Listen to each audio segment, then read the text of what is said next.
आकाशवाणी पटना से प्रस्तुत है साप्ताहिक कार्यक्रम सामयिक चर्चा।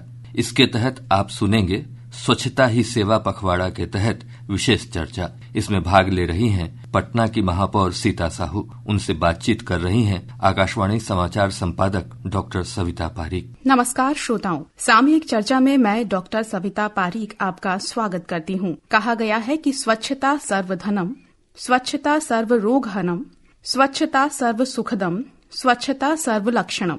यानी स्वच्छता में सभी धन समाये हैं, इसी में सभी रोगों का निदान है और यही स्वच्छता सभी सुखों की चाबी है। तो आज हम बात कर रहे हैं इसी स्वच्छता पर। दोस्तों, यूं तो साफ सफाई एक प्रतिदिन का व्यवहार है, लेकिन सितंबर का दूसरा पखवाड़ा विशेष तौर पर स्वच्छता को समर्पित है। 17 सितंबर से 2 अक्टूबर तक देश भर में स्वच्छता को एक उत्सव के रूप में मनाया जा रहा है। बिहार की राजधानी पटना में इस पखवाड़े को लेकर क्या कुछ खास तैयारियां की जा रही हैं और क्या कुछ आयोजन हुए हैं, इसी पर चर्चा के लिए आज हमारे साथ आकाशवाणी स्टूडियो में मौजूद हैं पटना की महापौर सीता साहू जी। महापौर साहिबा, कार्यक्रम में आपका बहुत बहुत स्वागत, अभिनंदन। नमस्कार मैडम। कार्यक्रम की शुरुआत में सबसे पहले आपसे जानना चाहेंगे, इस स्वच्छता पखवाड़े के दौरान पटना नगर निगम की ओर से शहर को साफ और सुंदर बनाने के लिए क्या कुछ खास आयोजन किए जा रहे हैं? स्वच्छता पखवाड़ा में हम लोगों ने मिशन सेग्रीगेशन शुरू की है, शुरुआत हो चुके हैं। इसमें सूखा और गीला कचरा अलग अलग रखा जा रहा है। इससे हमारे आमजनों की विशेष अभियान चलाया जा रहा है, मेरा शहर मेरी जवाबदेही। पटना नगर निगम के साथ आम जनों को भी ये जिम्मेदारी दी गई है कि जब तक वो हम लोगों के साथ नहीं जुड़ेंगे तब तक हम लोग कुछ नहीं कर पाएंगे। सेग्रीगेशन में अलग अलग कचरा देना होगा, इससे एक साथ देते हैं तो कचरा बन जाता है। जो अलग अलग देंगे वो लोग, तो ये हम लोग के लिए सोना है। जी बिल्कुल। अगले सवाल की ओर बढ़ रहे हैं मैम। इस बार स्वच्छता पखवाड़े की थीम है स्वभाव स्वच्छता, संस्कार स्वच्छता। छठ मैया की जो धरती है उस पर छठ पूजा के दौरान गली गली कूचे कूचे में सफाई की परंपरा है। तो इस लिहाज से हमारे प्रदेश बिहार में उसके संस्कार में स्वच्छता तो सदियों से समाहित है, लेकिन व्यवहार में स्वच्छता का कहीं न कहीं अभाव देखने को मिलता है। ऐसे में लोगों के व्यवहार में परिवर्तन के लिए नगर निगम क्या कोशिशें कर रहा है? स्वभाव में स्वच्छता लाना इसलिए आवश्यक है, लोग खुद ही छठ पूजा में जागरूक रहते हैं। इसी स्वभाव को अगर हम हमेशा बरकरार रखें तो पटना हर दिन स्वच्छ नजर आएगा।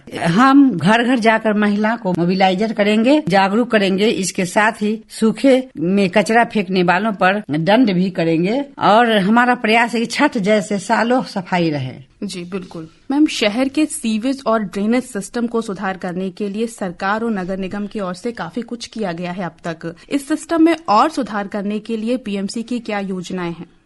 सीवरेज और ड्रेनेज में हम लोग नगर निगम ही नहीं, इसमें बुडगो और अनेक संस्थाएं एजेंसियां काम कर रही हैं और इसके अलावा समय पर गली गली के निर्माण के लिए योजनाएं बनाए जा रहे हैं। हर वार्ड में इसके लिए योजनाएं पूर्ण की जा रही है। जी, आज भी मैम शहर के अधिकांश इलाकों में नालियां हैं, कवर नहीं हैं, जो डेंगू, चिकनगुनिया और मलेरिया जैसी बीमारियों के लिए खुला निमंत्रण है। तो क्या भविष्य में निगम की ओर से सभी नालियों को अंडरग्राउंड करने या फिर कवर करने की कोई योजना है? आज भी अधिकांश डेंगू और चिकनगुनिया जैसी बीमारियों को बचाव के लिए नगर निगम निरंतर प्रयास करती है। पटना निगम चिकित्सक कर्मियों की निगरानी विशेष रूप से फॉगिंग एंटी लार्वा का छिड़काव किया जा रहा है। नहर और नालियों को बहुत जगह ढका जा रहा है और हम लोगों का ये हर नाली और सीवरेज को ढक दे। हम लोग का प्रयास है कि शहर में जितनी नालियां हैं उसको ढक दे। जी मैम, पटना हमारी राजधानी है, इस नाते ये शहर सिर्फ इसके बाशिंदों का नहीं है बल्कि पूरे प्रदेशवासियों का हो जाता है। इस लिहाज से बाहर से आने वाले, जिले से बाहर से आने वाले लोग जो हैं उनके लिए स्वच्छ पेयजल, शौचालय और पार्क जैसी जो बुनियादी सुविधाएं हैं उनके लिए निगम की ओर से क्या कुछ प्रबंध किए गए हैं? साथ ही लोगों की अमूमन ये शिकायत रहती है कि Patna junction, Pataliputra railway station, Rajabagh जैसे तमाम जो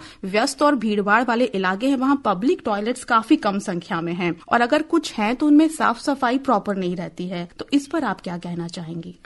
ऐसा नहीं, शौचालय की सुविधा नहीं है। हम लोग पटना नगर निगम द्वारा सार्वजनिक स्थानों पर पिंक टॉयलेट और मॉडल शौचालय का है वहाँ पर सुविधा और वहाँ हमारी स्वच्छांगिनी की सफाई होती रहती है और हम लोग अभी अनेक स्थानों पर 30-40 शौचालय बनाने की हम लोग कर रहे हैं। इसका शुरुआत हो चुका है। जी, अगले सवाल की ओर बढ़ रहे हैं मैम। राजधानी में आम शहरी जिसे साफ सफाई को लेकर कोई समस्या है तो वह अपनी शिकायत कहाँ दर्ज करा सकता है? क्या निगम की ओर से इस पर कोई हेल्पलाइन नंबर या प्लेटफॉर्म है जहाँ शिकायत दर्ज कराई जाए और तुरंत समाधान भी हो जाए?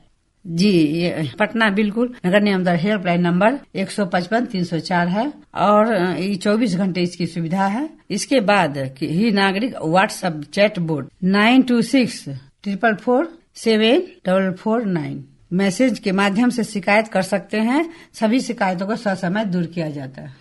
जी, बहुत ही उपयोगी जानकारी श्रोताओं के लिए। अब अगले सवाल की ओर मैम बढ़ रहे हैं। पटना शहर में सफाई मित्रों की सुरक्षा और सुविधा के लिए निगम किस तरह से कार्य कर रहा है? खासकर जो अस्थायी और दैनिक मजदूरी पर जो श्रमिक काम करते हैं उनके कल्याण के लिए कार्यस्थल पर उनकी सुरक्षा के लिए क्या सुविधाएं दी जा रही हैं? पटना निगम सफाई मित्रों की सुरक्षा के लिए पर्याप्त संसाधन उपलब्ध कराए गए हैं। कार्यस्थल पर ड्रेस, टोपी एवं सुरक्षा के संसाधनों का उपयोग करते हैं। पटना नगर निगम द्वारा अधिकांश सफाई मशीनों से की जाती है। इसके साथ ही कर्मियों को सरकार द्वारा दी जाने वाली विभिन्न योजनाओं को लाभ दिया जाता है। जी, आखिरी सवाल की ओर अब बढ़ रहे हैं कार्यक्रम के। लोगों की अमूमन ये शिकायत रहती है कि गर्दनी बाग जो अस्पताल है उसके पास में कचरा निस्तारण संयंत्र लगा हुआ है। इस संयंत्र से अस्पताल आने जाने वाले लोगों को काफी दिक्कतें भी पेश आती हैं। क्या भविष्य में निगम की ऐसी कोई योजना है इस संयंत्र को कहीं और शिफ्ट करने की?